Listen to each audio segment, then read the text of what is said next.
বিরত থাকেন।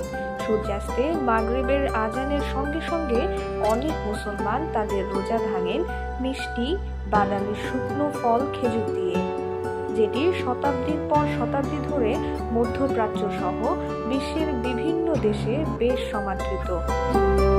খেজুরের নানা ধরন বা জাত রয়েছে, তবে সৌদি আরবের সবচেয়ে জনপ্রিয় খেজুর হচ্ছে আজওয়া।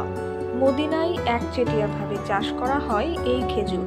এটি পৃথিবীর সবচেয়ে দামি খেজুর। রাসূল সাল্লাল্লাহু আলাইহি ওয়াসাল্লাম এই খেজুর দিয়ে ইফতার করতেন। মহানবী সাল্লাল্লাহু আলাইহি ওয়াসাল্লাম এর একটি হাদিস অনুসারে আজওয়া খেজুরের নিরাময় গুণ রয়েছে। এদিকে খেজুরের রানী হিসেবে পরিচিত মেজজুল জাতের খেজুর বড় আকার আর কড়া গন্ধের কারণে এটি অনেকের পছন্দের তালিকায় শুরুর দিকে থাকে। এই খেজুর স্মুদি তৈরিতে বেশি জনপ্রিয়। মেজজুল খেজুরে প্রচুর পরিমাণে ক্যালসিয়াম ও আয়রন থাকে।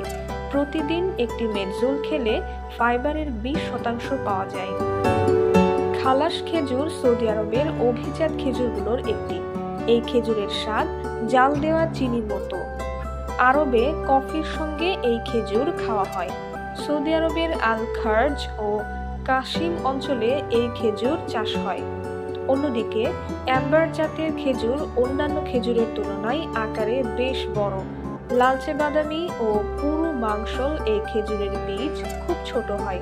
বিশ্ববাজারে এটিও অত্যন্ত দামি খেজুর।